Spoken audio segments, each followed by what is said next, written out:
it's easy to say to people, just have the confidence, believe in yourself, get over that imposter syndrome. It's not that easy, right? So I think practical advice is to just like network. It will feel uncomfortable. It will feel forced. Do it. Like get to know partners, work out the proposals partners are working on, the side desk projects they're working on, offer to help.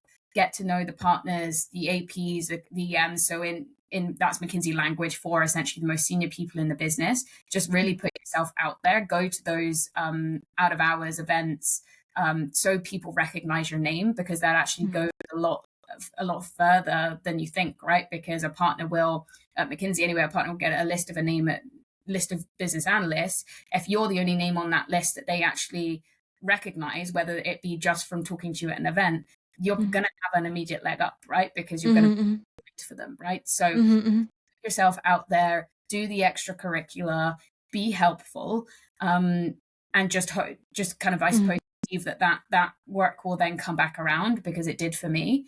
That's probably number one. Number two is, actually, often people say, when you are kind of asked to get the coffees, to get the lunch, I think there's this growing movement around resisting that. But for me, I was like, look, I want to be helpful to my team in whatever form I can bring. And whilst I hope it gets to the point where I bring so much value through my actual work that I could say no to picking up the coffees. For my first couple of years, I just did whatever was helpful, right? And that then meant that I was never going to get feedback from the team that I wasn't, a team worker, right? That I didn't want the team. And that was completely within my control, right? Like sometimes I made mistakes in Excel. Sometimes my PowerPoint weren't perfectly aligned, right? That was slightly outside of my control because I was learning. But what was inside my control was my mindset, my work ethic. So I made sure that was perfect.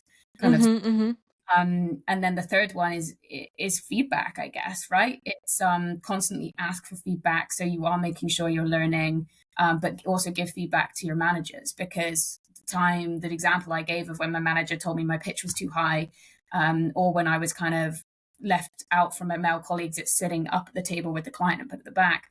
I raised that quite honestly and forwardly with my managers at that time, to kind of, because I think that builds a mutual respect, right? To say, this is what you did, whether or not it's what you intended, this is how it made me feel. And it just opens up that honest dialogue. And I think that whilst that's been uncomfortable, it has kind of helped me along the way as well.